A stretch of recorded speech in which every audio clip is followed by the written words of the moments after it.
Our recording has started. Perfect. So let's get things set up.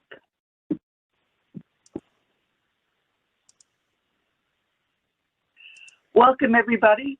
We're glad to have you join us here today for the second module, part two, the module 2, which is part 2 of cultural competency. I will turn it over in just a moment to your host, Montserrat Serra. And just a quick reminder, we're utilizing WebEx. If you look at the bottom of your screen in the lower right-hand corner, you'll see the icons to open up your chat menu. If you have any difficulties or questions, you can always submit them there.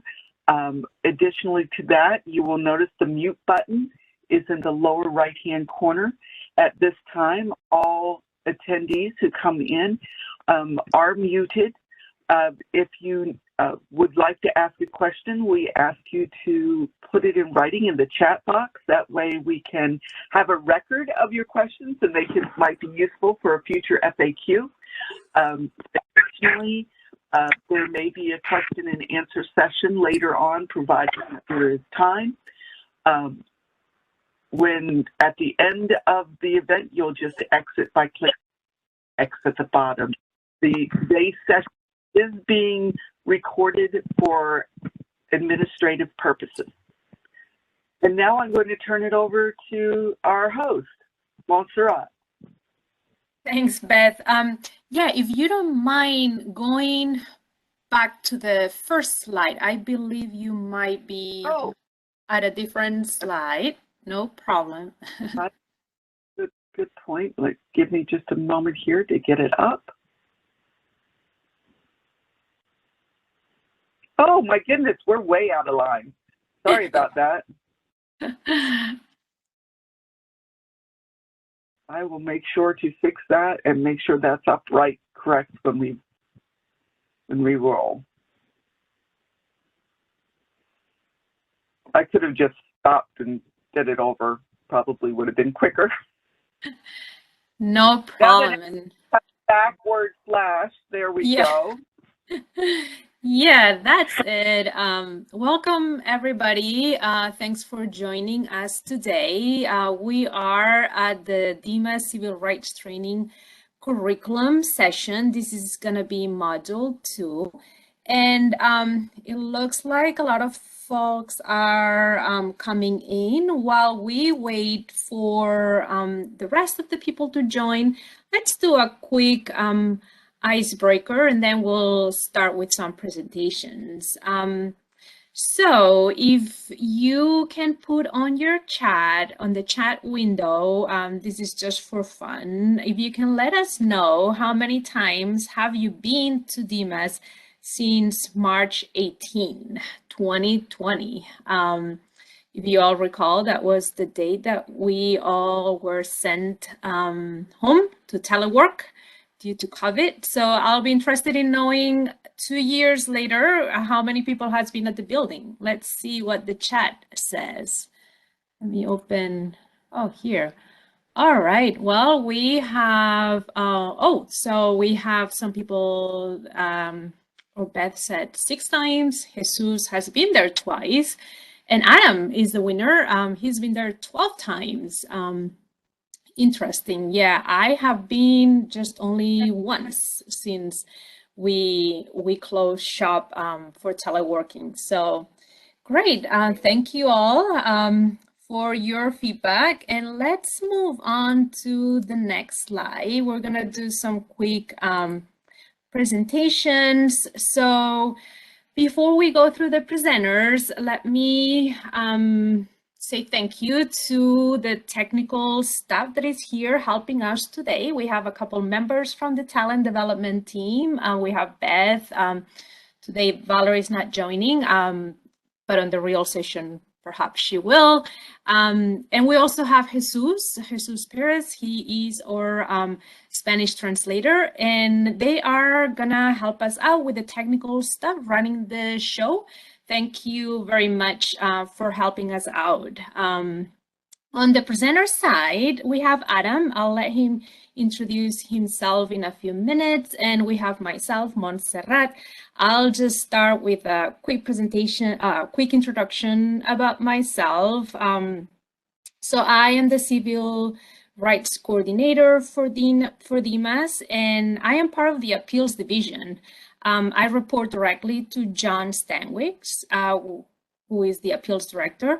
And I have been working at Dimas now for a couple years. I am thrilled and very, very excited to present to you all today on some of the work that we have been doing on language and disability access. My main role here at Dimas is to ensure we communicate effectively with those that have limited English proficiency or any disabilities that may cause a language barrier. I'm also in charge of handling any civil rights complaints that our agency may receive. But let me give you an interesting fact about myself, in particular about my name, Montserrat. I know that some of you might have a hard time remembering the name, so maybe this will help you. And want to let you know that the origin of my name is Catalonia. Catalonia is a region in Spain, and my name comes from a monastery in Catalonia that it's called Montserrat because there was a statue of a virgin that was found on the monastery, and back in the medieval times, they thought that the mountain where the monastery is very serrated, so they called the statue of the Virgin Montserrat, which means serrated mountain. So that's kind of like where my name comes from. Mont is mountain in Catalan, and Serrat is serrated. So maybe that's gonna help you remember my name. But if not, not a big deal. I know that it's not very common here. So let me pass to Adam Booth. He will be introducing himself.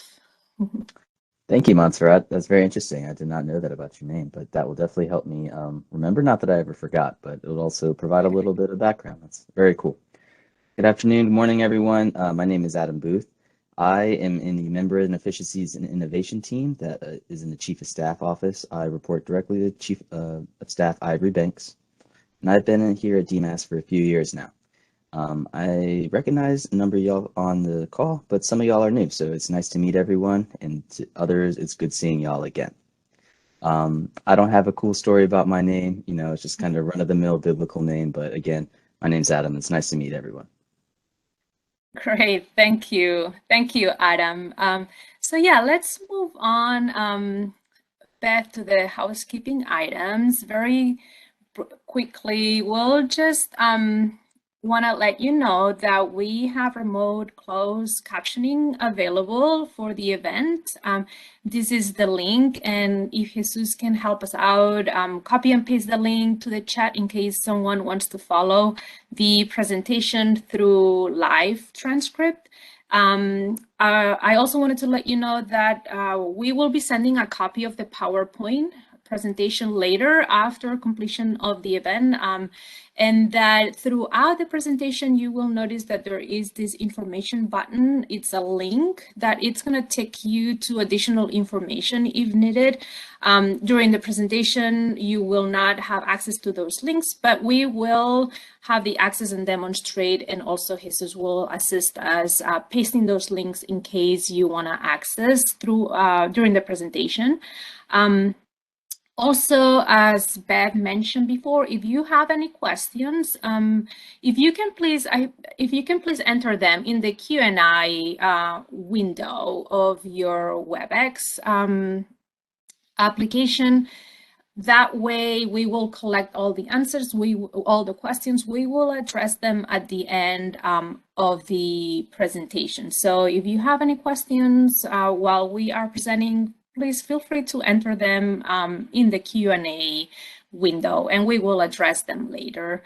Also, we're going to try our goal is to have a presentation that is going to be engaging and fun. So we will ask for participation. And if you would like to enter any comments, please use the chat window.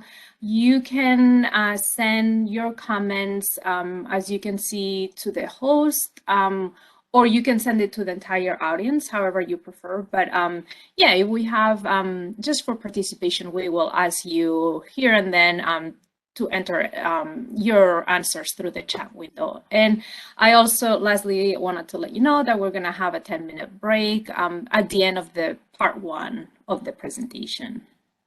So Beth, if we can move on to the next slide. I wanted to remind and or recap on where we are here today. As you know, Module 2, the webinar, is part 2 of the Civil Rights training curriculum. So if you're here today, you should have taken the prerequisite, which is Module 1, which was the self-paced learning that you took. And today, Module 2 is the real-time webinar presentation. Module 2 is going to have 2 parts. So we will go through part 1, which is more policies and procedures for providing language and auxiliary aid services. And then we will go over part 2, which is more information about cultural competency. So this was a brief recap of where we are today. We can move on to the next slide. Beth, here are the training registration instructions. You should be familiar with these, so I'm not going over them in detail, but mainly classified and wage employees, if they don't have, well, with access to the Virginia Learning Center, they should have registered through the Dimas Civil Rights curriculum in VLC, and contractor and employees without access to VLC, they should register and complete the training through the training Sharepoint page. Well, later when you get this presentation, you can access those links if you're not familiar with that process. Let's move on to the next slide, because I briefly wanted to mention that I know that those that have been trying or registering through the Virginia Learning Center, they have had some difficulties, and I apologize. I think the Virginia Learner Center is been a little bit challenging to work with, but what most of people have got stuck through during the registration process is with the block number 2, which is the civil rights training dates by division. Some folks try to click on the training by division date, but then it just mark them not complete. Just make sure, as you can see on the right, you have to manually mark complete. Once you have marked complete that block number 2, then it would allow you to move on to the module 2 and register to the webinar. There is some step-by-step information that we have put together. If you have difficulties registering, just let me know. It is important that everyone that has access to VLC registers through VLC, just because this is a mandatory training and we need to report numbers and participants. So that's mainly. If you have any questions, feel free to reach out to me at the end of the presentation. So after we've gone through some of the house items, let's move on to the next slide. And this is where we're gonna be right now going through that part 1, which is the policies and procedures for providing language and auxiliary aid services. So let's start with the training. Adam? Thanks, Montserrat. So before we jump into the specific policies, I wanted to go over some of the systematic obstacles to health, which will help us better understand why providing meaningful access to individuals with limited English proficiency and those with disabilities is so important at DMAS. According to numerous studies, and in particular the research conducted by the Institution of Medicine, There are wide differences or gaps in access to health. Recent medical research has shown that racial and ethnic minority patients tend to receive a lower quality of care than non-minorities, even when they have the same types of health insurance. So, these health disparities adversely affect groups of people who have systematically experienced greater obstacles to health based on their racial or ethnic group, religion, socioeconomic status, gender, age, mental health, cognitive, sensory, or physical disability. In addition to sexual orientation or gender identity, geographic location, or other characteristics historically linked to discrimination or exclusion. These are some of the systematic obstacles to health. So it is important that at DMAS, because our mission is to provide, the mission is improving the health and well-being of Virginians through access to high-quality healthcare coverage. And DMAS does not exclude people or treat them differently because of their race, color, national origin, age, disability, or sex. Therefore, to combat these and to address health disparities, DMAS has developed health equity initiatives, policies, and procedures to improve the health and well-being of Virginians through access to high-quality healthcare coverage, and we do not exclude folks. That takes us, sorry, I should have said, that was another slide, Beth. Yeah, I skipped this one. That's my bad. Okay. Sorry about that. I did catch that. No, it's okay. I should have said something. So that takes us into our next part, discrimination versus non-discrimination. Discrimination is a direct action, whether purposeful or not, that results in unequal treatment of people based on race, gender, social class, sexual orientation, ability, religion, and/or other categories. However, non-discrimination is the fair, unprejudiced treatment of people regardless of their race, color, national origin, language, sex, religion, age, ability, or sexual orientation. The principle of non-discrimination seeks to guarantee that human rights are exercised for all people without discrimination of any kind. Next slide.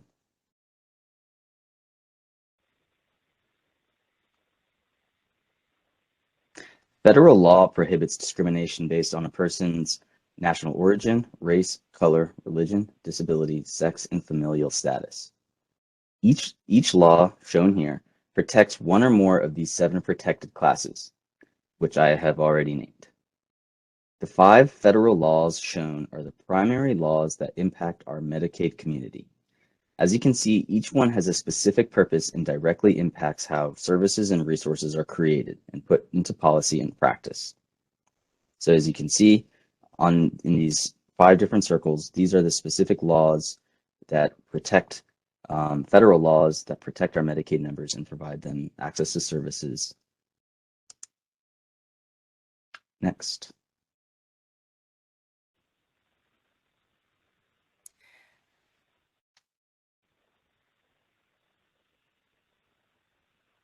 I think we skipped one. Yeah. Go back to 13, Beth. Yeah. So while Dimas strives to not discriminate against any protected class, for the purpose of this training, we will be mainly focusing on anti-discrimination laws that affect communication with individuals with limited English proficiency and people with disabilities. So this is going to be the focus of our presentation today. We can move to the next slide. And in accordance to the federal guidance regarding Title VI and the prohibition against national origin discrimination affecting limited English proficient persons, there are 4 keys that can help DMAS open its door of compliance to Title VI. So let's take a quick look at what each of these keys represent. For key number 1, assessment, is where the recipient and the cover entity conducts a thorough assessment of the language needs of the population served. Key number 2, to be in compliance with Title VI, is the comprehensive written policy, where guidance guides recipients and cover entities to develop and implement a comprehensive written policy that will ensure meaningful communication. I see Beth. Can we pause? Can we pause because I have lost track of the slide deck. Yeah, so it's 14. You're at the right place. Okay, here we go. So we are perfect under key number 2. And then we have key number 3. In order to be in compliance with Title VI, guidance recommends training staff. So recipients and cover entities should take steps to ensure that staff understands the policy and is capable of carrying it out. And that is mainly why we're here today, right? We have developed some policies, so we want to make sure that we're training staff accordingly to those policies. And lastly, the last key to Title VI compliance is the monitoring, which Title VI guidance recommends recipients and cover entities to conduct regular oversight of the language assistance program to ensure that LEP persons have meaningful access to programs and services. So these are the 4 keys to be in compliance with Title VI to not discriminate individuals in the national origin statute or limited English proficient individuals. We can move to the next slide.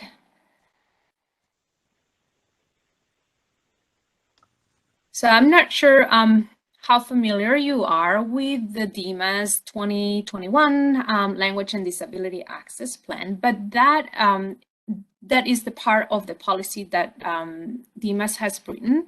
And we have conducted a needs assessment at the agency, and we have put together this comprehensive policy for language access. And you can find it on the Dimas website, as well as the DMAS Civil Rights Coordinator Sharepoint site.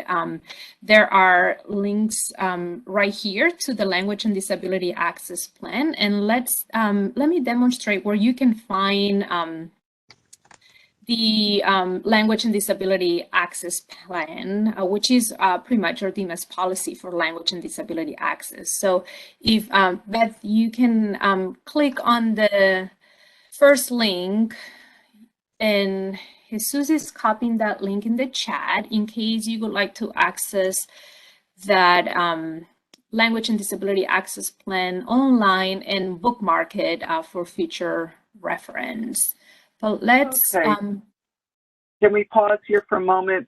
Yeah. I will need to fix this.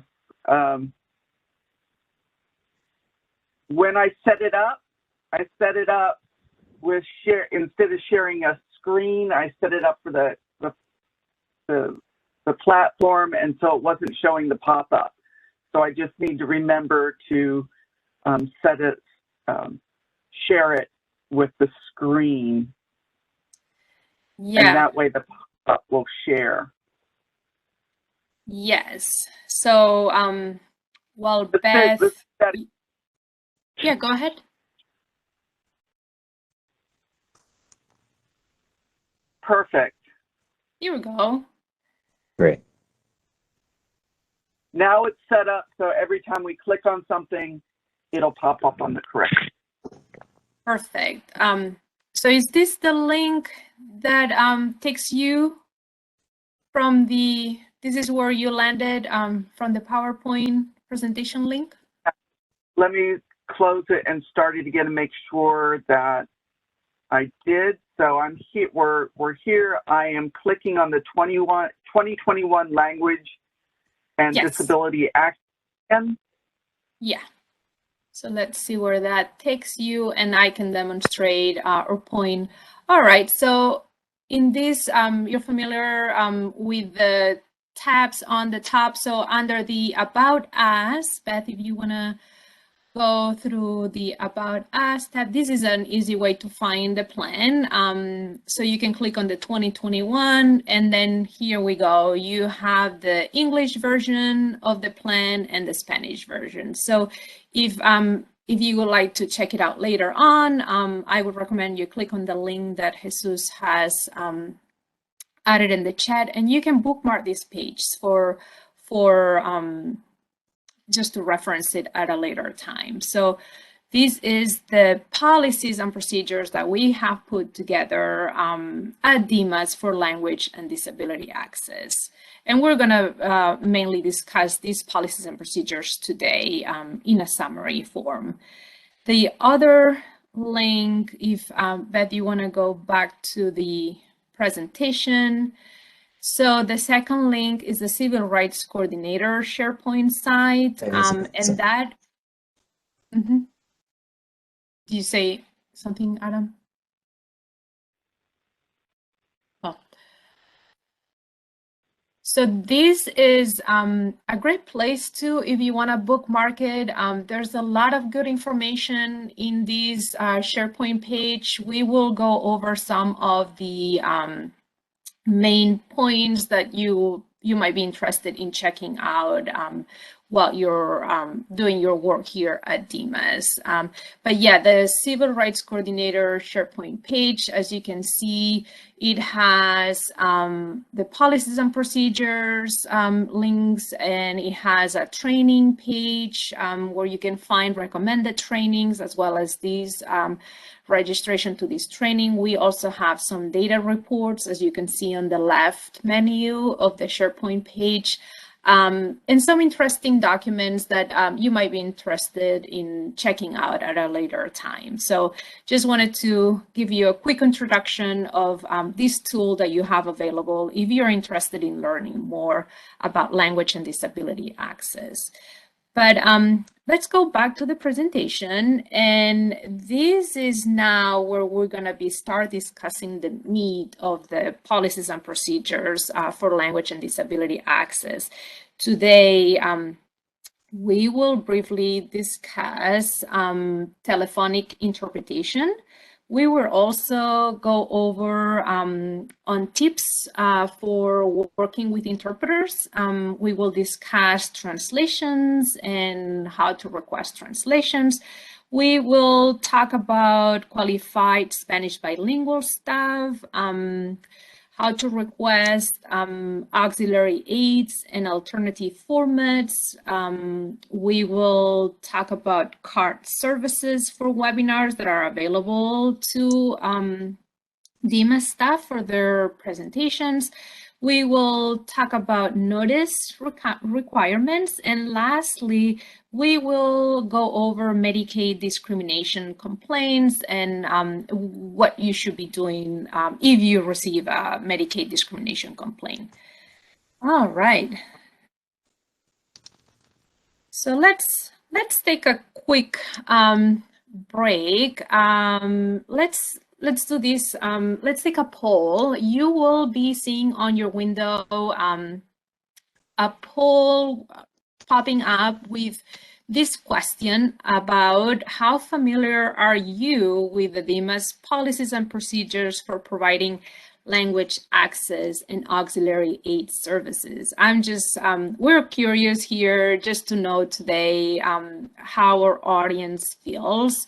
Are you not familiar at all? Are you quite familiar, or are you very familiar? This is going to be very helpful for us to understand how we should conduct this training. And let's see, Beth is gonna pop up a window with the question, and once you see the questions, you can choose one of the three responses.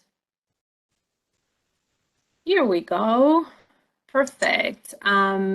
So if you can let us know, what is your choice, A, B, or C? Let's leave folks a couple minutes while we collect the responses.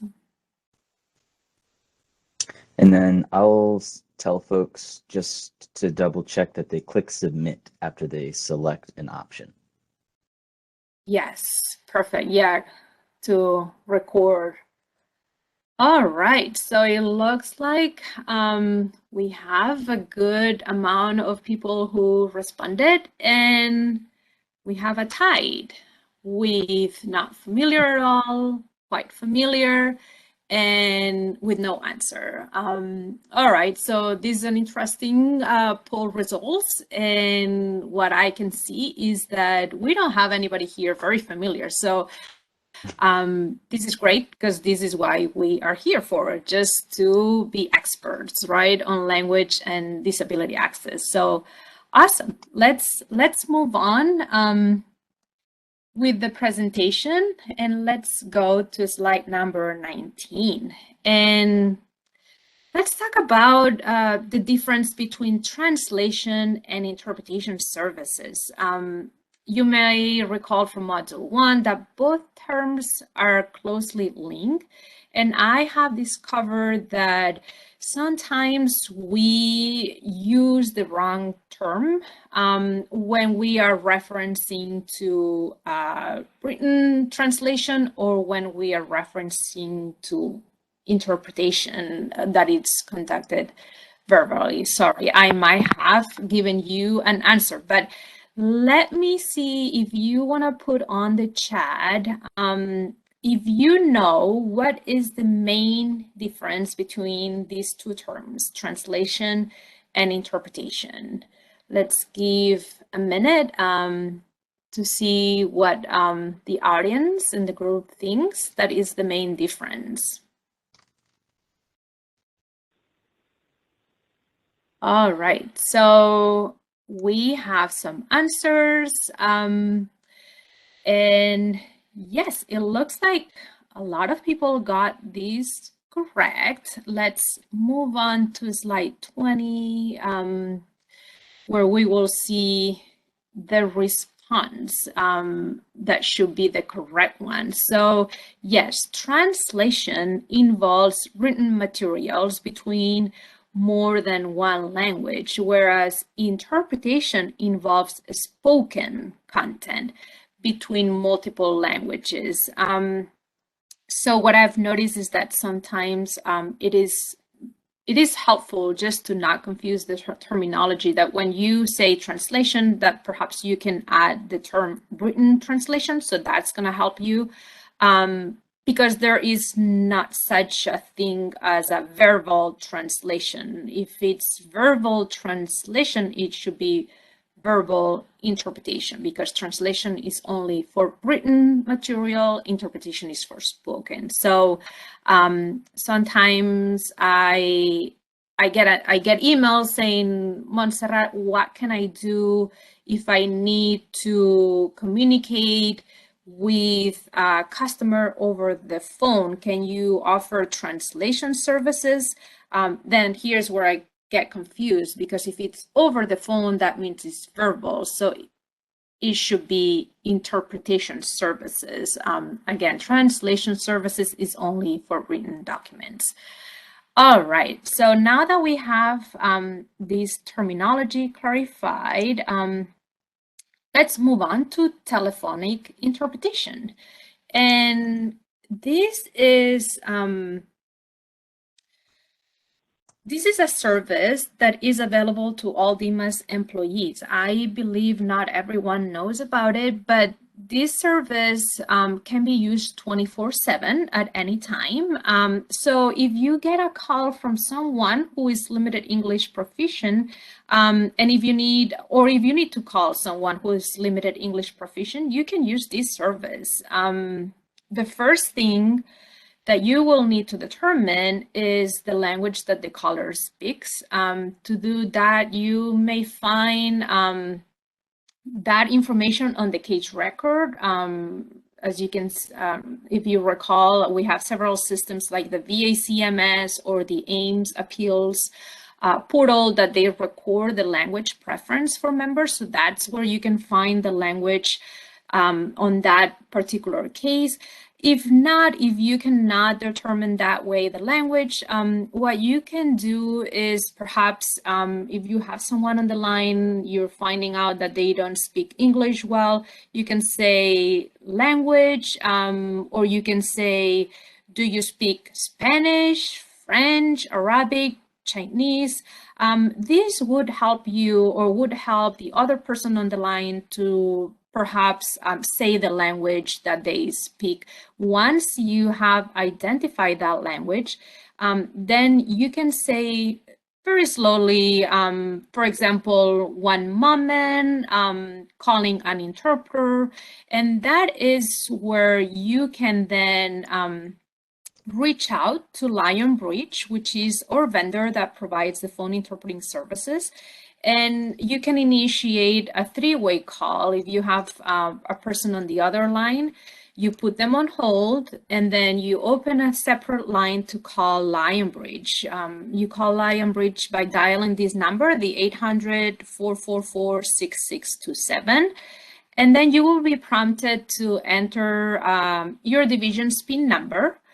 And then you will be asked to say your first and last name. They record that information, and they will ask you what language do you need. If the person you're trying to communicate, for example, speaks Spanish, you can just say Spanish, and immediately after, 30 seconds after, you will get an interpreter on the line. So this is very helpful.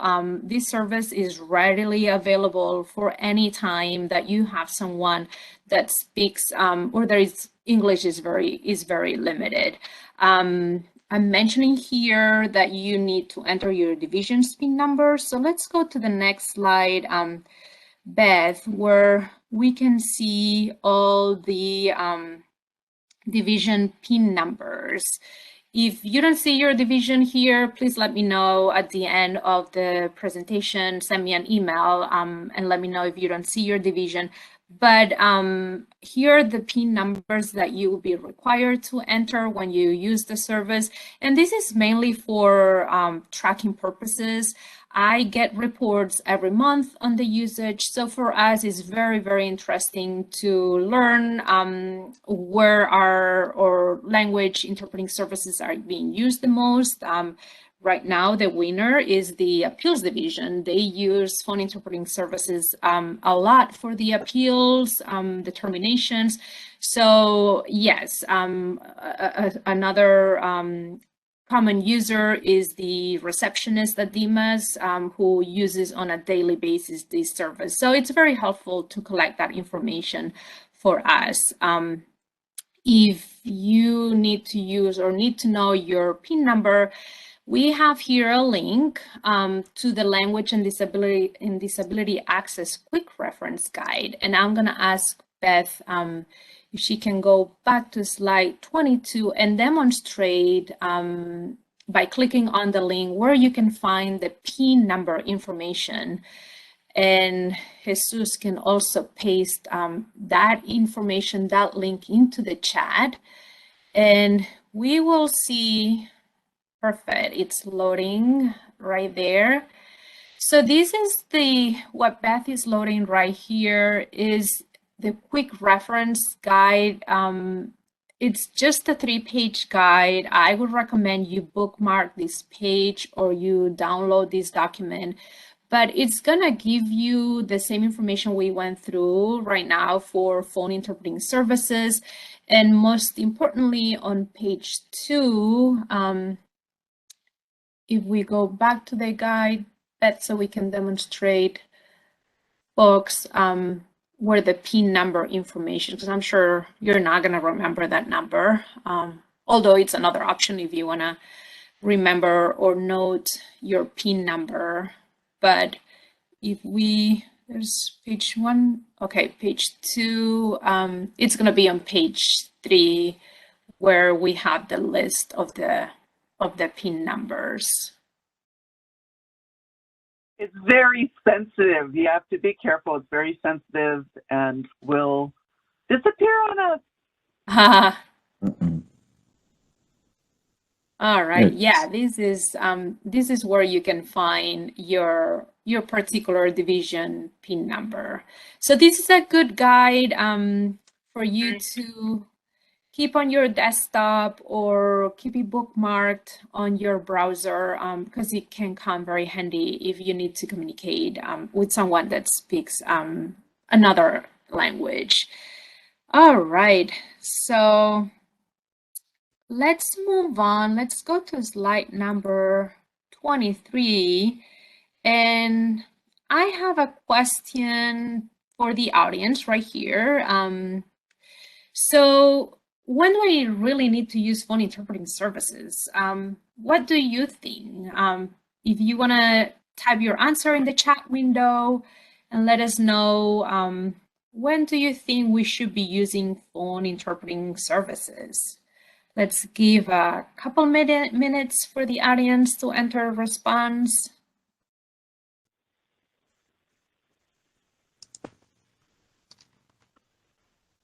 All right. So now that we have seen some of the responses coming through, let's see what's the answer.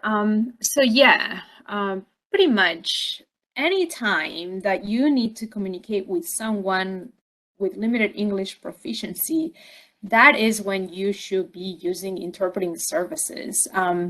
Title VI guidance recommends entities to provide readily accessible information to individuals with limited English proficiency so that they can receive the same level of service as everyone else. It would not be a good idea if you get a call from someone, let's say, that speaks Spanish, and you're having a hard time understanding what they're saying. It would not be a good idea to say, oh, let me call you back in an hour while I get an interpreter, or call me back when you find someone that can interpret your call. That's not a good idea. We must provide readily accessible information, and we have the resources here at Dimas to do that. That means that if you get a call from someone that is limited English proficiency, you should access phone interpreting services right away. We can get, as I mentioned before, an interpreter through Lionbridge within 30 seconds or less on the line. So anytime you have someone that has difficulties communicating in English, you should be using this service. Now, you may find that sometimes someone who speaks another language seems to communicate quite well in English, and perhaps they're insisting that they don't want to use an interpreter when you offer that assistance, right? What would you do in that circumstance? So my advice, because I've been there, I've been having conversations with individuals that they're really making an effort to communicate in English. So in situations like this, you should always check in with the individual first to make sure that he's fully comprehending the information you're sharing with him or with her. So for example, you can ask the person when you're having an exchange of information, you can ask, can you please repeat the information that I just went through? I just want to make sure that you're understanding the steps that you need to take. So if when you do that checking, the other person on the line is not really saying the correct steps that you were letting them know, then that's when you kind of like can see that they're perhaps not really understanding what you're saying. So yeah, they might be communicating well, but it doesn't seem that they are fully understanding what you're saying. And sometimes it's very important that they understand every single step that you're giving them. So in those circumstances, I would recommend that you say, sir or ma'am, it seems that you might have missed some information that is very important. I want to make sure that you get all the information that you need. So let me bring in an interpreter. It's not going to take me a lot of time. In just a few seconds, I can get an interpreter so we can make sure that you understand everything that is being said. So it's kind of like a nice and polite way of saying that you appreciate their effort trying to communicate in English, but you want to make sure that they're understanding all the information that you're provided. So that would be a good way to say that you can, or you would like to use an interpreter just to confirm they are receiving the information correctly.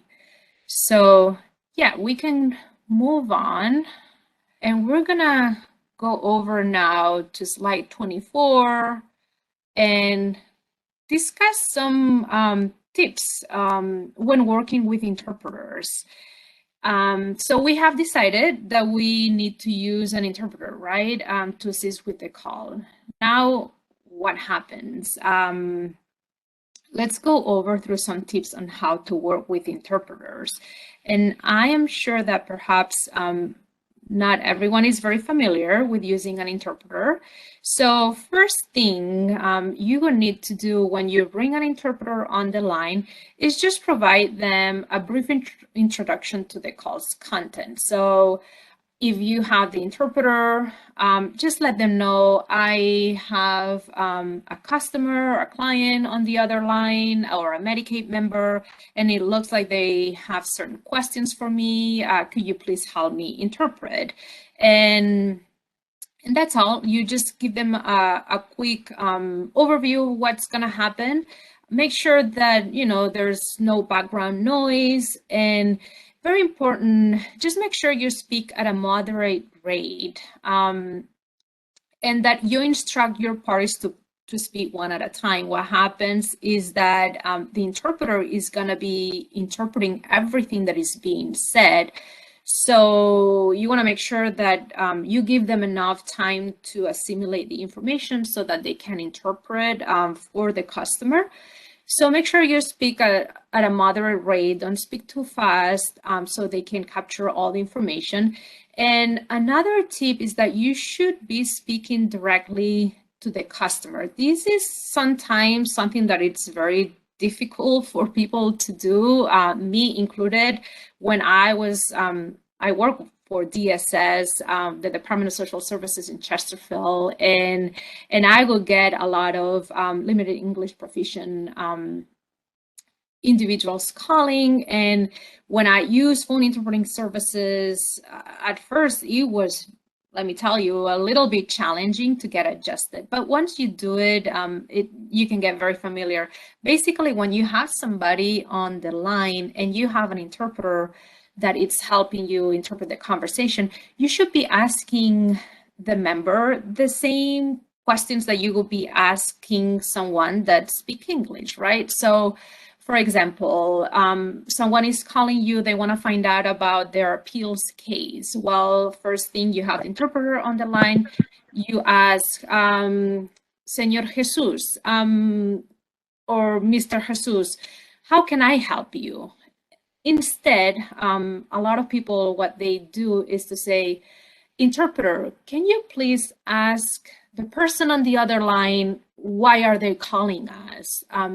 Instead of going that route, you should ask directly to the customer. You just want to communicate like if you were having a conversation with someone that speaks English. So you would say, sir, why are you calling us today? And then the interpreter will interpret that.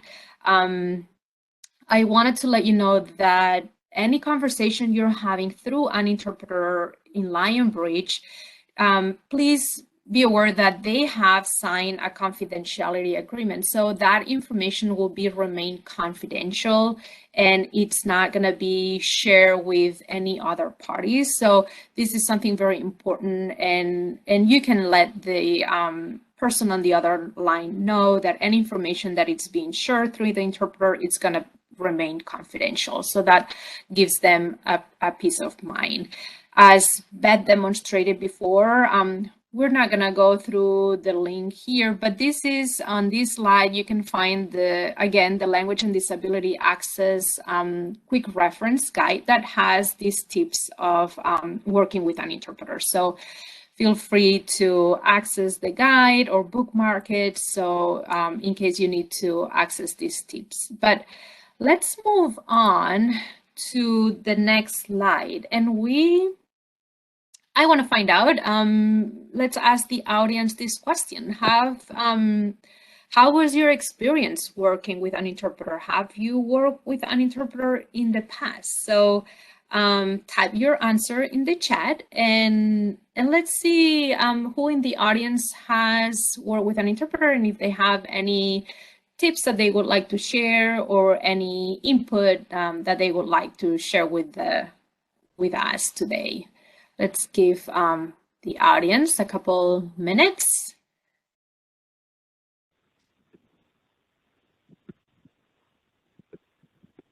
All right, so let's, it looks like we have some people that have work and they say, not sure what they're saying. A second. All right, so let's move on to slide number 26, where we have actually a recording of, it's an audio recording, and this audio recording, it's gonna demonstrate how you can use an interpreter to interpret your conversation with somebody that calls your office. And know that this conversation that we're gonna hear in a second is in between a Dimas staff member. Let's picture, for example, yourself, and then the caller, and then the third person is the Lionbridge telephonic interpreter. We have included in this slide the audio recording script so that you can follow while you're listening to the conversation. The conversation, it's gonna be sometimes in English, in Spanish, because the caller or the person on the other line speaks Spanish. So let's play the audio, Beth, when you have a chance.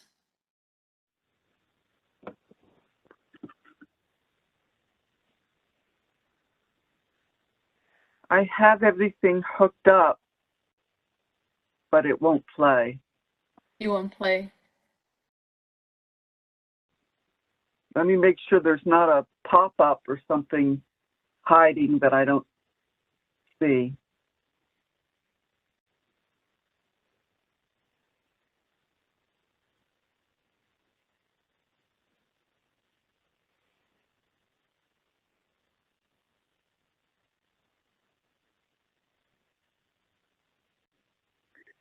Yeah, I'm dropping my windows looking for a pop-up, but there's nothing. That comes up. Yeah, no worries if it's not working. I'm sure the audience will understand all the technical items that we have to go through, but the audio pretty much goes through what you can see on the script, and it demonstrates how, as you can see, the Dimas staff member asks directly the questions to the person on the other line, and how the interpreter just interprets everything that is being said back and forth in Spanish and English. So if you get the presentation later, you should be able to click on that audio link and listen to it at your own time. But yeah, we can, not a big deal. We can move on. And as a short timeout, can I ask you, if you play it, when you have it up, does it play for you when you click on it? Let me see. Have you tested? I know that it used to, and I'm playing the audio clip in the PowerPoint right now, but I don't hear anything. Oh, I am playing and I do hear it on presentation mode. I can hear it too. in the PowerPoint presentation directly. Yeah.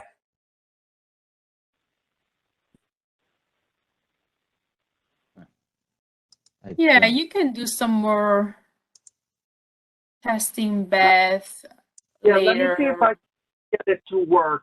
I have not been able to get it work on my computer with my speakers, and other things do work, so I'm not entirely sure what it is, but I'll reach out to someone over in IM and see if they can help me work it out.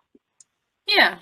Okay. Yeah, and if not, I don't think it'll be a big deal. Just let me know if you get it to work.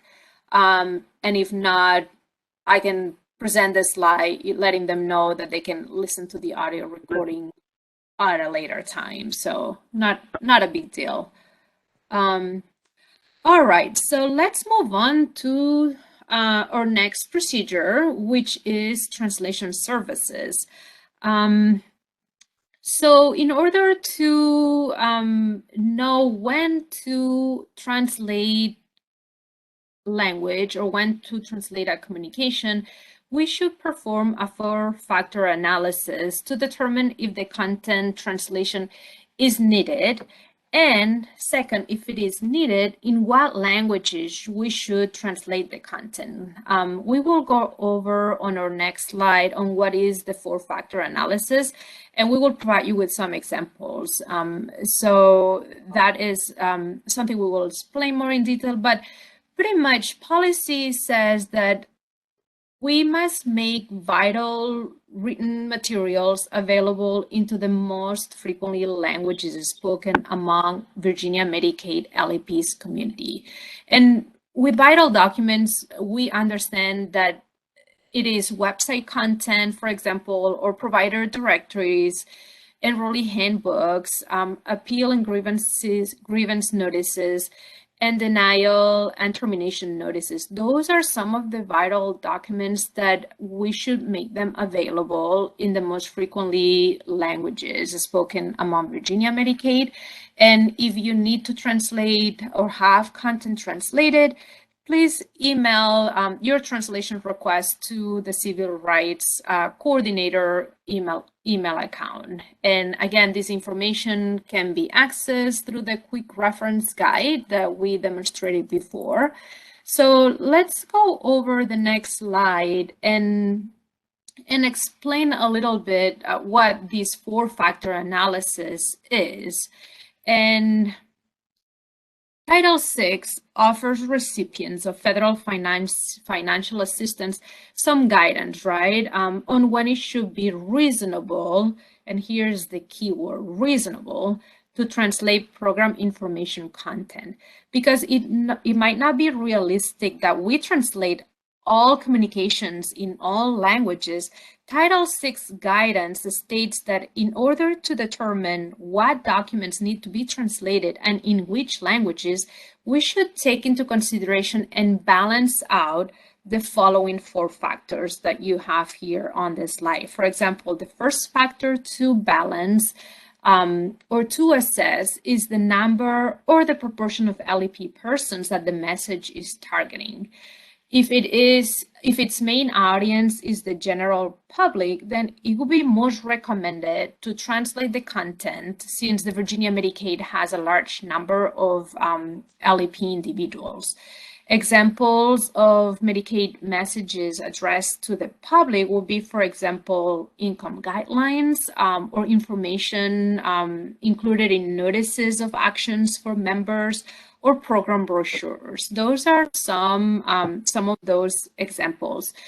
But if the content's audience is, for example, providers, then we may not find a high need to translate the content, since in general, the Virginia Medicaid providers population is not limited English proficient. So examples of providers' materials that would not be considered to be translated would be, for example, provider reimbursement information or procedures on billing and claims, to name just a few. So that type of information would not be reasonable to be translated. So mainly information that is targeting the public, that would make it more reasonable to offer in other languages. The second factor we need to consider in this 4-factor analysis is what is the frequency of contact with the content or the message. Is, for example, the message intended to be accessed frequently among LEP individuals? Is there a particular language or language group that might be accessing the content more frequently? For example, is it addressing the Spanish-speaking community mainly? So those are good questions to determine the needs to translate content and in which languages. Another factor to consider in this needs assessment is the nature or the importance of the message. That is the third factor. Is your message very relevant? Does it need to reach a lot of members or a lot of people in Virginia? Or perhaps it's not relevant at all. If it is relevant, it would be most reasonable to translate it in other languages. If the message is not relevant, not as relevant, it might not be as reasonable to translate that content. And lastly, the fourth factor that we need to consider is what are available resources? Do we have a budget set up aside for the translation?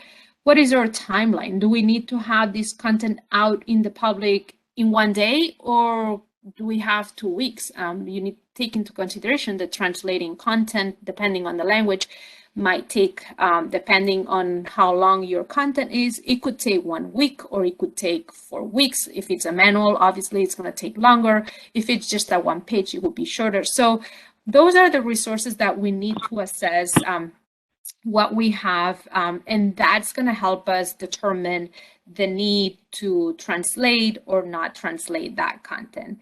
So in summary, by considering and evaluating each of these 4 factors, we can determine if it would be reasonable to translate our message or it would not be reasonable to translate it. And let's move on to the next slide, where I can demonstrate or show some of the data that we have collected for our Medicaid member language count. I think this data is going to be very important for you to have, and that will help you determine in which languages perhaps it will be more reasonable to translate your content. And this table here shows the most frequently used languages among our Virginia Medicaid members. This data is captured for each Medicaid member in VA CMS, and it shows here that Spanish is the second most frequently used language with our Medicaid members. We have over 71,000 speakers, and that speak Spanish, which is a 4% population. And the other most frequently used languages among our Virginia population right now, or in March 2021, that's when this data was pulled, were Arabic, Vietnamese, Urdu, and Amharic. So those 5 languages have been very commonly used to translate, in particular, our Medicaid notices. Our goal is to have the notices translated in the most frequently used languages. And for right now, we have been translating most of our notices in these top 5 languages. All right, and Jesus has shared a link where you can access reports. When you get this presentation, we don't need to demonstrate it for the sake of time, but this link will take you to the Sharepoint page where you will have the most updated data on this member language count. So let's move on and explain or go through a case scenario on how to conduct a 4-factor analysis. This is a more hands-on exercise. And we have been, let's picture that we have been tasked to develop a new brochure that will have information on the new health coverage rules for green card holders. and we need to determine if we need to translate it into other languages. This is, by the way, a real case scenario that happened a few months ago with the new health coverage rules for green card holders brochure. So let's determine, do we need to translate this content in other languages? Would it be reasonable to translate it? And if so, in which languages would be most reasonable to translate it? Or on the other hand, it might not be reasonable for us to translate and spend resources on these translations, right?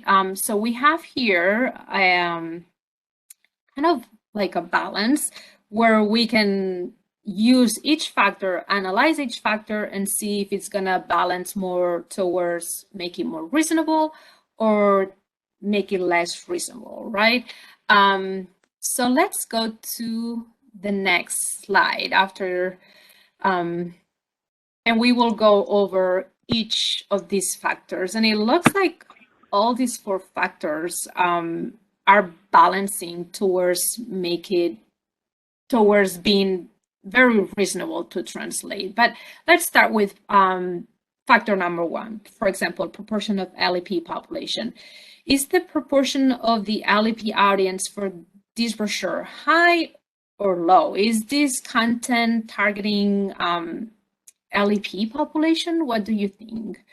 As we saw a few minutes ago, Virginia Medicaid has over 92,000 individuals that are LEP, which is close to a 5% of our Medicaid population, because the main audience for this brochure is the foreign-born population, which are green card holders. Well, we can deduct that it would be most necessary to have that information available in other languages, right? That's why it would make it more reasonable to translate under factor number 1. How about factor number 2? What's going to be the frequency of contact with that message? And in which languages would be most frequently accessed? Now, based on the language count data that I showed a few minutes ago, it would be accurate to say that the frequency of contact with this brochure would be high, and that it would be reasonable to believe that the most accessed languages would be the top 5 that I demonstrated before, right? Because that's the most frequently used languages among our Virginia Medicaid population, which are the Spanish, the Arabic, the Vietnamese, Urdu, and Amharic. So yeah, I mean, under factor 2, it would be more reasonable to translate it, right? Because it's going to be frequently accessed by these languages populations. And the third factor, importance of the message. How relevant do you think this message is for the LEP population? Well, this message is highly relevant, right, for this audience, because the new rules might make some of the individuals on this population now eligible for Medicaid. So that is a quite relevant message that we want to make sure everyone receives. Therefore, it would be very reasonable for us to translate this brochure so we can make sure that we access all these populations and that they receive this information. And lastly, for factor number 4, the resources available. Do we have a Dimas, a budget? Do we have a translation process in place to complete this translation work? Do we have the time to do the translation in order to have this information translated? Well, the answer is yes. To all this, we do have a translation process. We work with a translation vendor. For Spanish, it is important to know that we have Jesus, who is our translator that can have translated content in Spanish in a very short notice. And we also, for other languages, we work with our vendor Lionbridge, who on average can translate a one-page document like this one in 3 to 4 business days. So if we do have that time available in our hands, that would make it more reasonable for us to translate this content. So In conclusion, after reviewing all these 4 factors, it looks like it would be more reasonable to translate this information into other languages. And in fact, this is really what we did for this brochure, which was translated into 8 different languages immediately after the new health coverage rules passed. And this has been posted in the Cover Virginia site. So that was a case scenario that I want to navigate with you guys. If you have any questions, please make sure you enter them in the Q&A window, and we will address them at a later time, because I understand that this might be sometimes a complex process to navigate. So let's move on to slide number 32, which I just wanted to summarize in this slide what are resources for translations. And as I mentioned before, we have an in-house Spanish translations available. And again, the standard turnaround time is 3 business days for 1 page, but we're really able to process same-day translations requests in Spanish if it is urgent.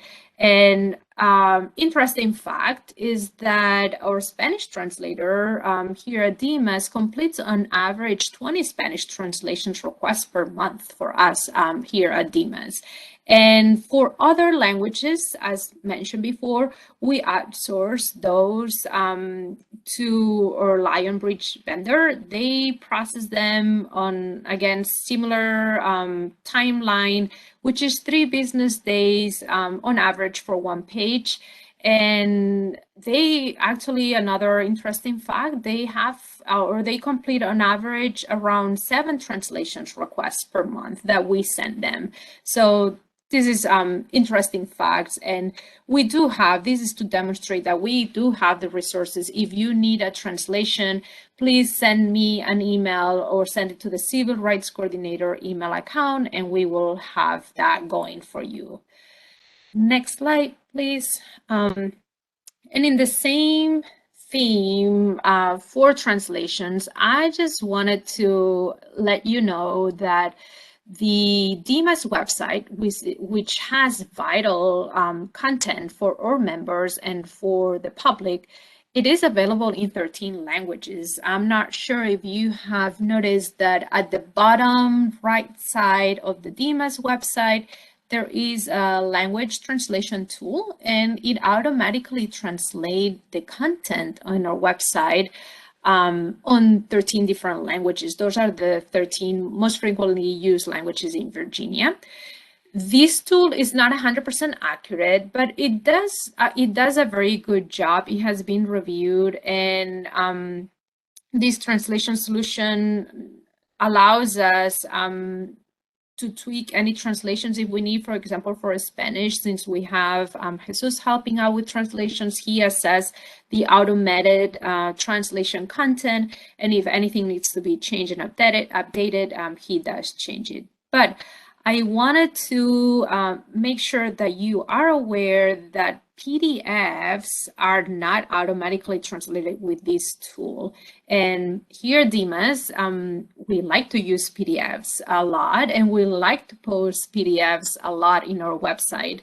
So just take into consideration that if you need to post information on Dimas website that it's in a PDF format or in a Word format, know that that information is not going to be automatically translated. Therefore, please send us an email and we will have it translated before you post it. Again, it has to be member-related content. If it is something that is addressed for providers, like how to submit claims or things like that, that wouldn't make it reasonable for us to use the resources to translate. But if it is content that is very, very relevant for members and you think it will benefit for them to access in different languages, please send us an email and we will have that content translated and uploaded into the Dimas website. All right, so this is it for the translation side. Or the translation theme. Let's move on to information about qualified Spanish bilingual staff. And And this is another service that we have available here at Dimas.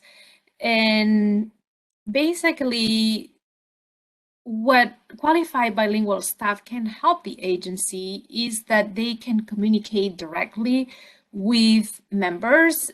They can address general questions and inquiries, and they can write down information or a statement in other languages. And these bilingual staff, it is important to note that they have been approved or qualified to use Spanish in this case, because they are bilingual Spanish, because they have gone over the DMAS language assessment. This is pretty much an assessment that our team gives to any employees that are bilingual.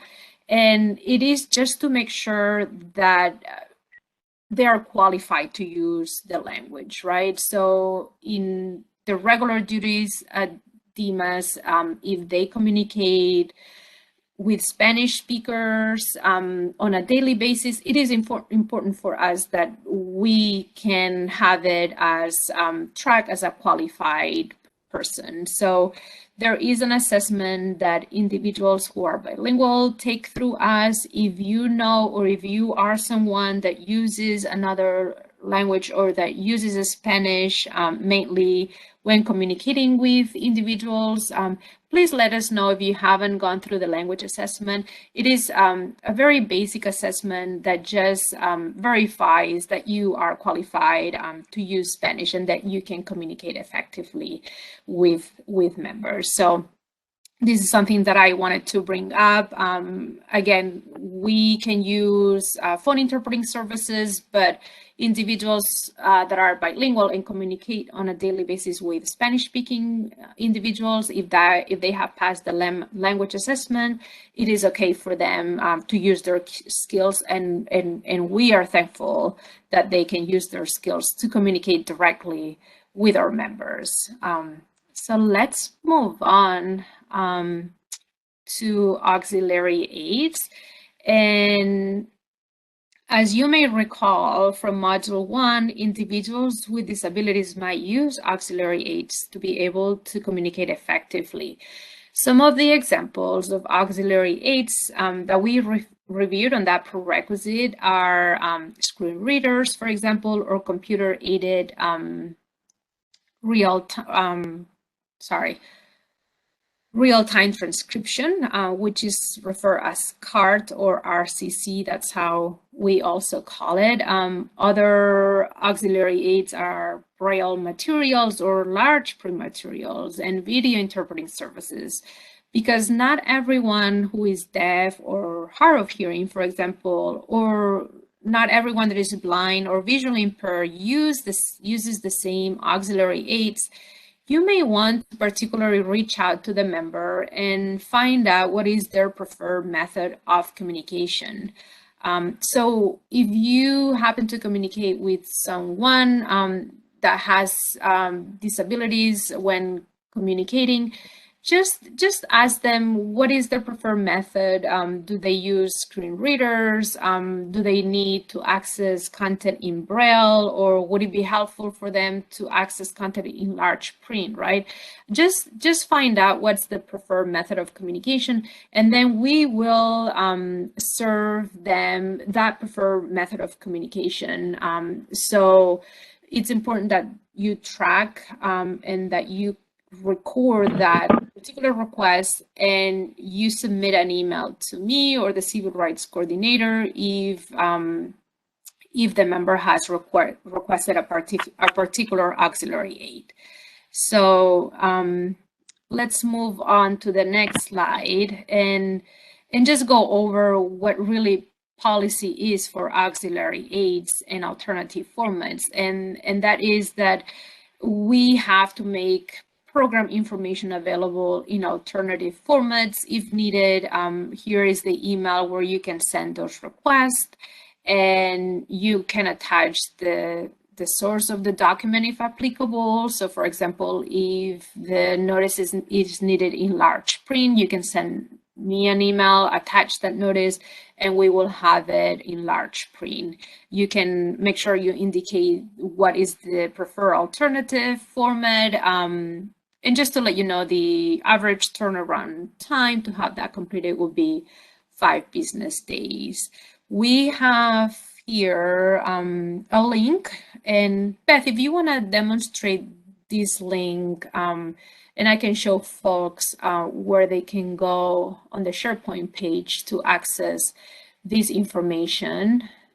And again, Jesus has pasted that link, but this is again the Sharepoint site, and under policies and procedures, right here, exactly, you can find all these different policies. The one that pertains to auxiliary aids is the second PDF that you can see. Yeah, if you want to click on that, Beth, and we can just quickly demonstrate how we have documented the procedures here and the steps to take, and what resources we have available here at Dimas to fulfill any of these auxiliary aids or alternative formats requests. So just wanted to make sure that everyone is familiar with these, and if you have any questions,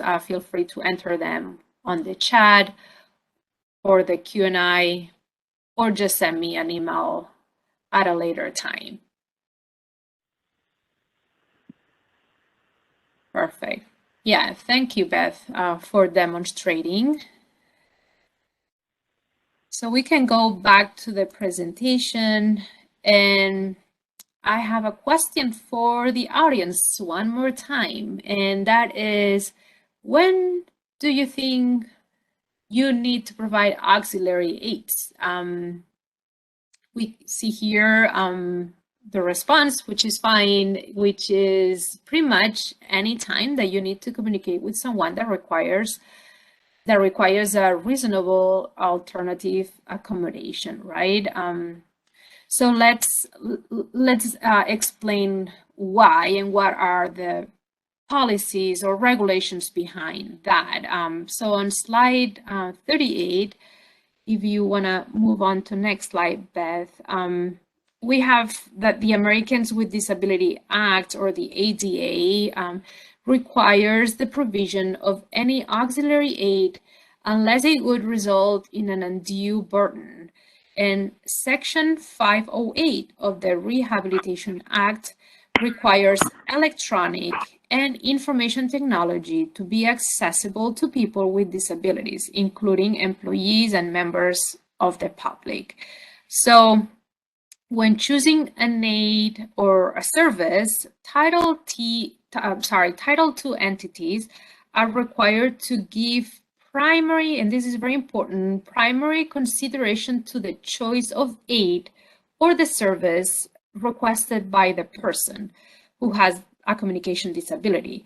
The state or the local government must honor the person's choice unless it can demonstrate that another equally effective means of communication is available. So for example, I got one time a request for someone that needed the Medicaid manual in large print, right? So we assessed that request, and I reached out to the member. Well, in this case, it was an advocacy organization, and I asked, well, we can do this. If this is the preferred method for the member, we can have the manual in large print. But let me ask, is there a particular section of the manual that perhaps the member is interested in reading, or is there any particular question? So they got back to the member, and in fact, yes, they came back to us and they said, well, they just wanted this particular section being more explained. So we had somebody at Dimas that contacted the member and provided that information and asked if they still needed to have the entire manual in large print, and they mentioned that no, that explanation that's what was needed, and that was sufficient for them to access the particular information that they were needed. So it is important to ask what is their preferred choice of alternative communication. And it is also important that we work to see if there's any other alternatives, if this is gonna perhaps be something that might take some time for us to complete. But again, if that's their preferred choice, we can have it complete, right? So that was an example on how you can determine how important could be to ask for the preferred choice.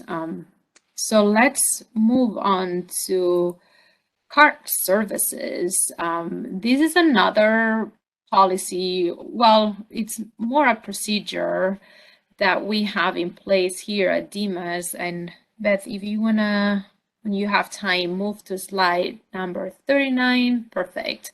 And a lot of you at Dimas have been already requesting this service for webinars. And what CART services are is those are communication access real-time translation. That is the name of this service. At Dimas, sometimes we know it as closed captioning or remote conference captioning, RCC. And what this service does is that it uses a person, and it is a certified captioner person that provides this service. Is not an automated service. So it is very helpful for the hearing impaired community to be able to access live transcripts. And we can provide these services at Dimas for any of your webinars. This is something that it's free. It's free for us through the Virginia Relay or Hamilton Relay. And our team process these requests. So if you have an upcoming webinar that needs to have live transcripts or RCC services, send us an email. We ask if you could give us enough notice. 2-3 weeks would be ideal, but we can work if it's a shorter notice. So this is something important that it's very meaningful for the hearing impaired community when they're accessing webinars. And nowadays we're using a lot of webinars. So make sure that you request that service through us, and we'll take care of that need.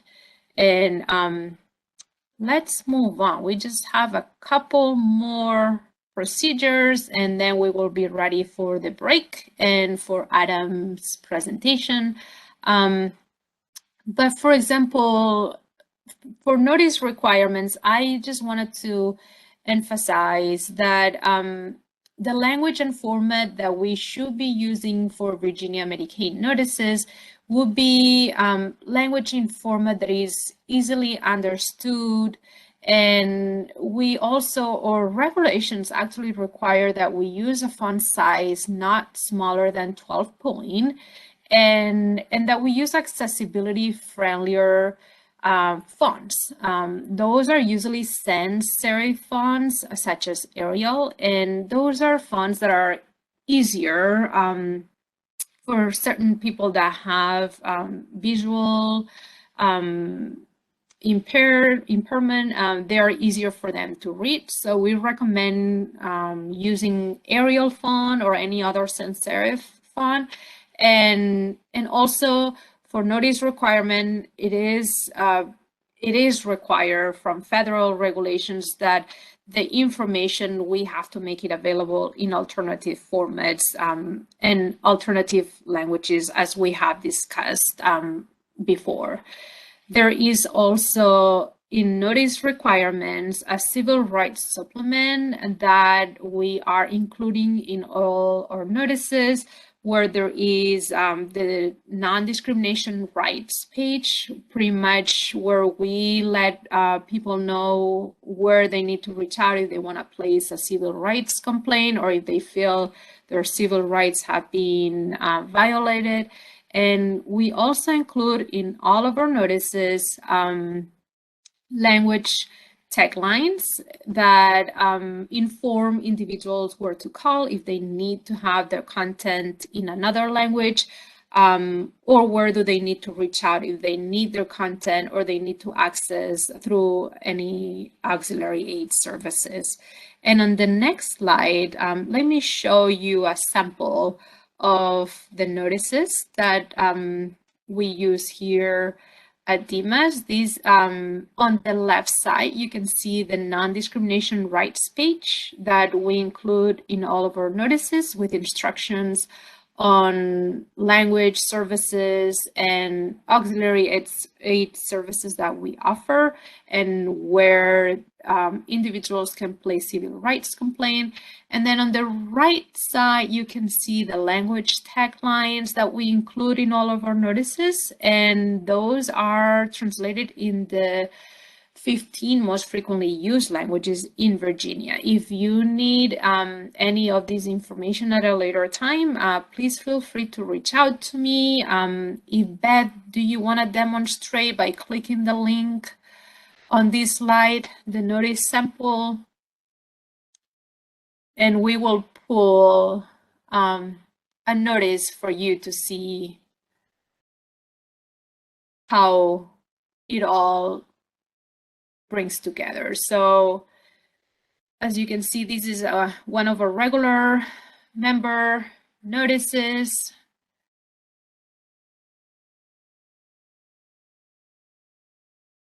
This one is in English, but again, our notices are now being translated in Spanish and the other top 4 languages. And on page 3, we can see one of the appendixes, which is the non-discrimination information. And then on the last page, on page number 7, we will see the language taglines. Here we go. So yeah, if you need to add any of these supplements, just reach out to me and I can provide you with the original copies. All right, great. Thank you, Beth, for showing. So let's go back to the presentation and let's go through the last procedure that we have for you today, and that is in relationship to Medicaid discrimination complaints. So if an applicant or a member of the public contacts you with a discrimination complaint on the basis of race, color, national origin, age, disability, or sex, you can advise them first to contact the contractor or the sister agency involved in the complaint and see if they can resolve the concern first with them. They can always send a complaint if it's related to Virginia Medicaid to me directly, to the Civil Rights Coordinator mailbox. And what they will need to do is include information or details on that complaint. Basic information that we would need from them will be, they will need to state the problem or the action that they allege was discriminatory. They will need to include the name of the DMAS agency or the local DSS or the managed care organization that they feel they were discriminated under, and provide us that information to us. And there is a civil rights complaint form that we have available. You have here the link. I don't think it's necessary to demonstrate at this time. But on that form, all this information is being asked. So it is very important for us, in order to determine if we need to initiate an investigation, that they give us all that information. They can also or you can guide them also to send a discrimination complaint, or they have the right to send a discrimination complaint through the Health and Human Services Office for Civil Rights. So they have all these options. Again, we recommend they try to resolve that complaint directly with the agency. If they're not successful with that, they can send me information and we will take it farther and determine if it needs to be investigated. So this pretty much concludes all the policies and procedures that we wanted to highlight today for you. We can move to the next slide where you can see pretty much the main key takeaways that we would like you to take home today. So pretty much we just wanted to make sure that you understand the systematic obstacles to health and how they have been historically linked to discrimination or exclusion. We also wanted to make sure that you understand how Dimas Health Equity Works goal is to improve the health and well-being of Virginians through access to high-quality health care coverage without excluding people or without treating them differently because of race, color, national origin, age, disability, or sex. And then we have gone through the 4 keys to Title VI civil rights compliance and how Dimas is doing or completing all those 4 keys. And we just went over the main policies and procedures that we have at Dimas for language and disability access. For language access, disability access, we went through the notice requirements and how to deal with any discrimination complaints that we might receive. And this concludes the first part of the presentation. I'm gonna open it for the next 5 minutes for Q&A time, where we're gonna address if we have any questions from the audience. So let's see if we have, and if not, we will take a 10 minutes break and return here. It's 10:51. So if everyone can return at 11:01, right? If everyone wants to return at 11 o'clock, and we will start with part 2. And I promise it's going to be much shorter than this one. So we've gone through the tough part. All right. Do you guys want to take a break? How you feel? I could go either way. Depends what others want to do. So it's 10:50. All right. So as far as time, I think it's been good. All right. So yeah, I'm fine too. If Adam. Yeah. Keep going. Yeah, let's just keep going. Perfect. So we come back. Well, I guess I have speakers. I'm gonna change Adam. It says that I will. Yeah, I think that might be from an old version. Yeah, I'm gonna put your name, so you can go through that slide. Yeah, this slide 46, I think the notes from that are from like an older version because it it talks about the translation auxiliary aid services that. So I think. Yeah, let me change that and I'll upload it later. You want to move on to the next slide? Yeah, so let's just note that this one needs to be updated. And also, Montserrat, I have some other notes just to clarify from some of the other slides that I have made changes to in other versions, and I'll get those to you so that we can incorporate it in the main presentation. Yes, sounds good. Cool. All right. So welcome back from the break. This part 2 of module 2 will be speaking to cultural competency. Is it non-discrimination or just cultural competency? I think it's just cultural competency. Where would you start here for you, Adam? Yep. So, what is cultural competency? Mainly, it is an awareness of, respect for, and attention to the diversity of people with whom you interact, and it is reflected in attitudes, organizational structures, policies, services, and resources. It is also the awareness, knowledge, and skills needed to work with others who are culturally different from yourself in meaningful, relevant, and productive ways. Lastly, it is the ability to work effectively across cultures in a way that acknowledges and respects the culture of the person or organization being served.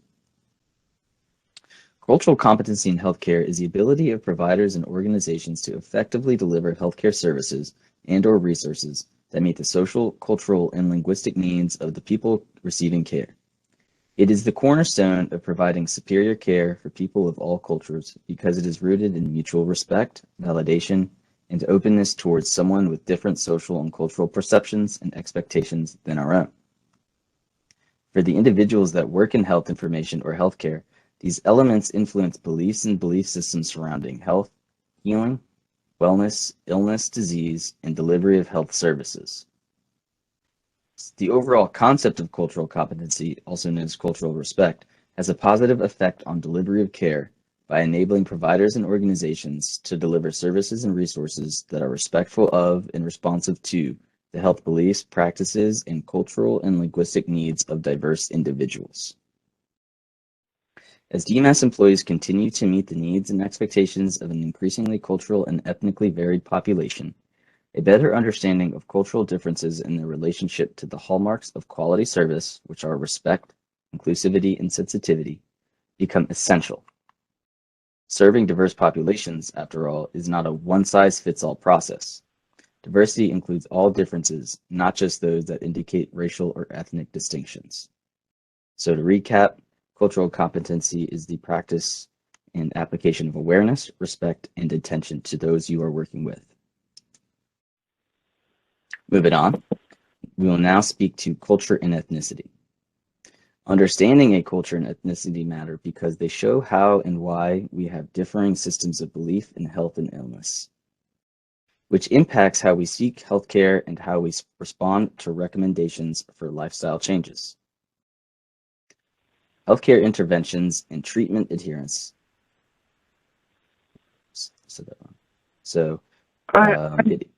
I'm sorry, I've lost track of you.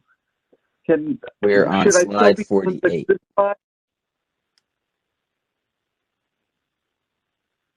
Yeah, it's just one behind. Thank you. Yeah, I gotta be better at seeing the next slide, but that's okay. I just lost track in your dictation, and I didn't know which slide I was on. I'll pay better attention. There you go. So when diverse cultures interact within the healthcare system, opportunities for misunderstanding can occur. It is important to be aware of possible cultural differences, not only to avoid misunderstanding, but also to respect who you are or could potentially become part of the Virginia Medicaid community. So let's take some time to understand a little bit more about what culture and ethnicity are. So culture.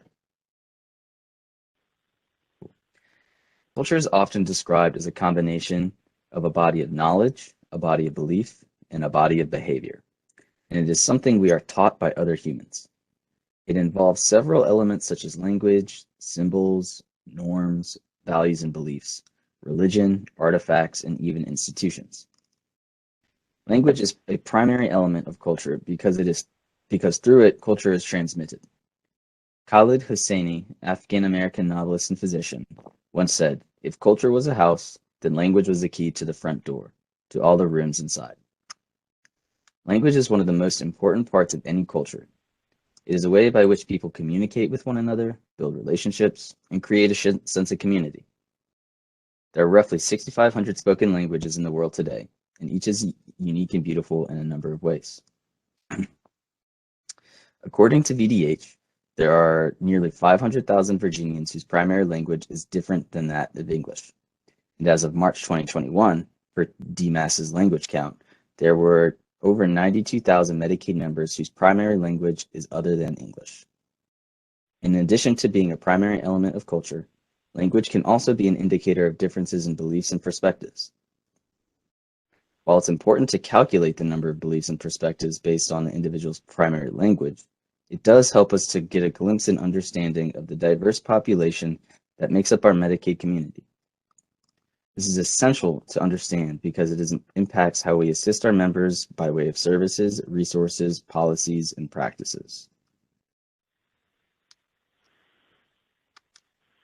Next slide. Moving on, we will now speak to ethnicity. Language has long been viewed as important in defining ethnicity and in shaping ethnic group relations. It can be used to reveal a person's ethnicity, and it can be used to construct ethnicity. Ethnicity has to do with nationality and refers to one's identification with a particular racial, national, or cultural group in observance of that group's customs, beliefs, and language. It is important to know that ethnicity is not the same as race. While race is ascribed to individuals on the basis of physical traits, ethnicity is used to categorize groups of people according to their cultural expression and identification, which is usually chosen by the individual. And because it encompasses everything from language to nationality, culture, and religion, it can enable people to take on several identities. Someone might choose to identify themselves as Asian American, or Black Italian, or an Ashkenazi Jew, for instance, which draws on different aspects of their ascribed racial identity, cultural ancestry, and religion. Next slide. With a better understanding about cultural competency, culture, and ethnicity, let's discuss some challenges that we may encounter when serving and assisting our members.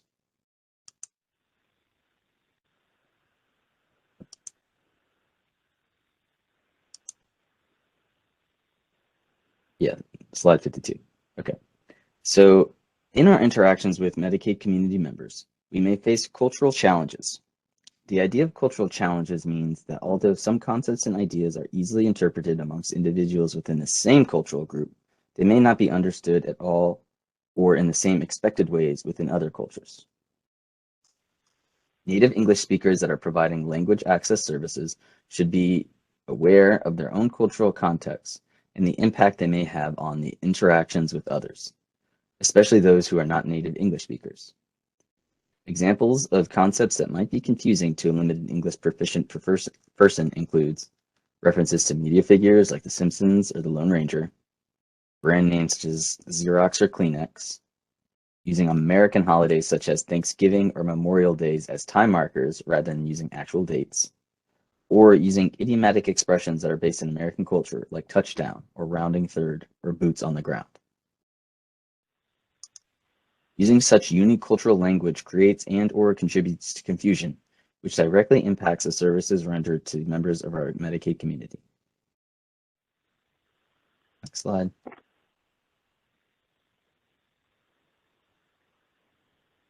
We may also find ourselves confronting personal challenges with members of our Medicaid community that have limited English proficiency.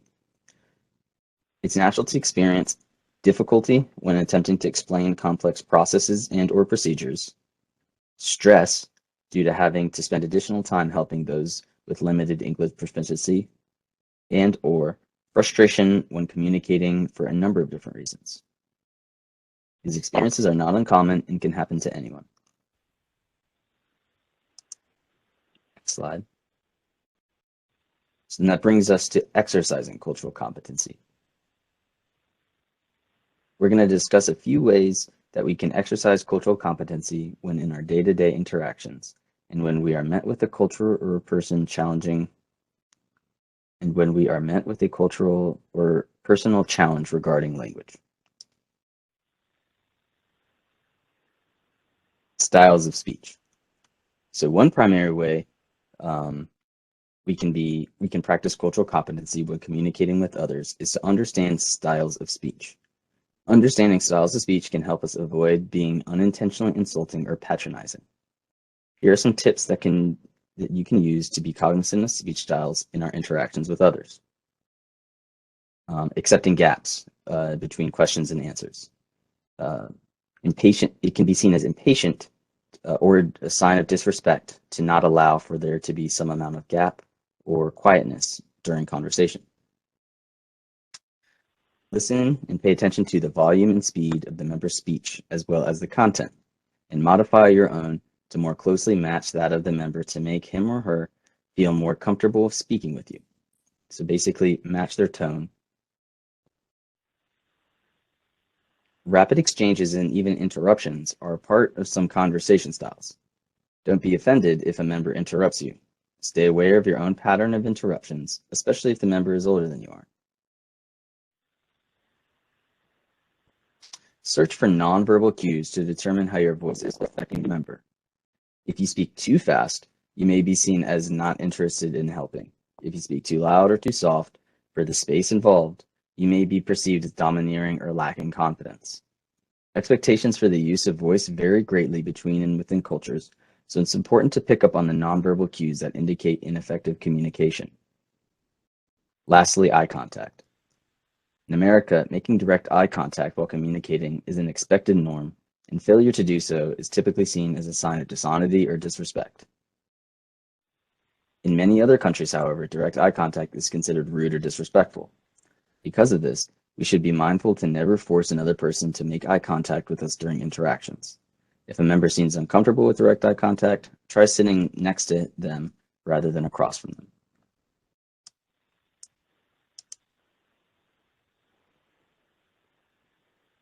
Finally, we're going to speak to individuals with disabilities. Individuals who are deaf or hard of hearing have different communication styles. Here are some recommendations to ensure intentional and competent communication when interacting with individuals that are deaf or hard of hearing. First, consult with each individual to determine which aids or services are necessary to provide effective communication, as was described by Montserrat earlier. Second, if a person is being assisted by a sign language interpreter, speak directly to the person rather than to the interpreter, even if the person does not make eye contact with you. Next, avoid the phrase hearing impaired, as it is antiquated verbiage that collectively labels people with any level of hearing loss. It does not account for cultural identity and is considered offensive. Lastly, speak in a normal tone. Do not shout, raise your voice, or exaggerate your words unless specifically requested to do so. We understand that it may take some time for these recommendations to become part of your communication style. What's important is that you are aware and respectful to the various types and levels of communications that exist. Next slide.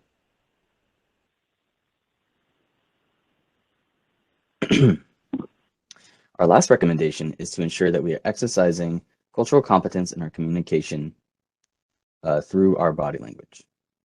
The meaning of body language can vary greatly depending on a number of things, but primarily due to culture. Sociologists say that 80% of communication is nonverbal. Here are a few ways to ensure our body language is inclusive and indicative of cultural competence. 1. Follow the person's lead on physical distance and touching. If the individual moves closer to you, you may do the same. However, stay sensitive to those who do not feel comfortable and ask permission before moving closer to them. Secondly, gestures can mean varying different things to different people. Try to be mindful in your use of gestures and body language. If necessary, ask individuals about unknown gestures or reactions that they may be using. Next, try not to interpret a person's feelings solely from facial expressions. The way that uncertainty is expressed is closely tied to person's cultural and personal background. Languages and cultures differ. Lastly, individuals from other language or cultural backgrounds may be less likely to ask questions and more likely to answer questions through narrative than with direct responses. Facilitate individual-centered communication by avoiding yes-no questions and asking open-ended questions whenever possible. Next slide.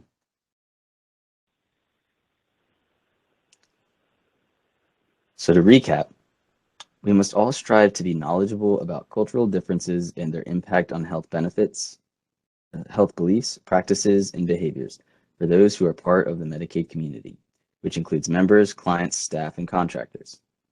Let's ensure we communicate, understand, and engage with other cultures in ways that demonstrate respect and sensitivity.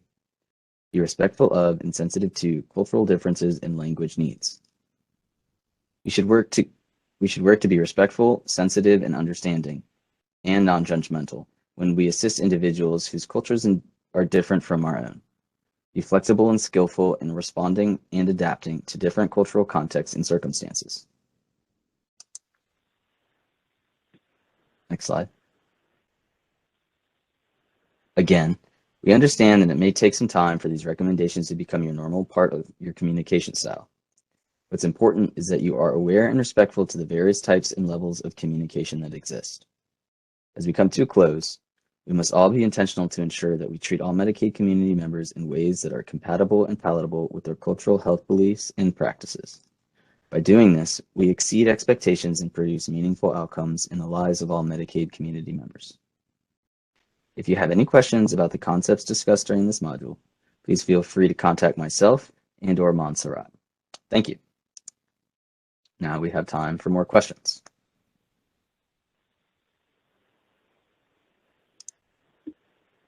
Cool. Like I said, I have some changes on those that from the last time we were going over this a little while back. So I will get those to you, Montserrat, so we can incorporate them into the final slide deck. Yes. Yeah, I can do. Are those changes on the slides or Just the notes? The notes. Okay. Yeah. So I'll make sure I put them on the latest presentation, like the one I tweaked today, because I think I made some, and then send it to the group to use for next week. But yeah, once you are complete with the questions, we can just go through slide 61 and explain how there are some resources for those that are interested in learning more. And here are the links. And lastly, for any contact information or any questions that they want to address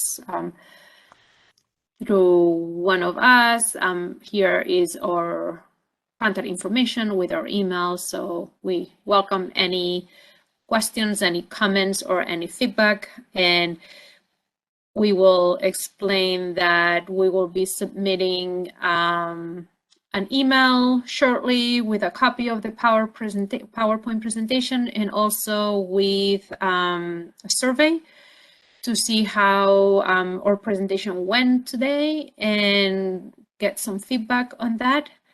And that should be it for today's. Oh, and then also I can inform that once, like, expect a week or from 7 to 10 days when they go back to their curriculum, it will be updated and it would show as complete for this year to those that have completed module 1 and that have participated with modules 2 presentation today. And this is going to be a training that it's going to be done on a yearly basis because we might have some new or updated information that we would like to share with the agency. So this concludes the 2021 Civil Rights Curriculum for you today. Great. All right, I am the recording now.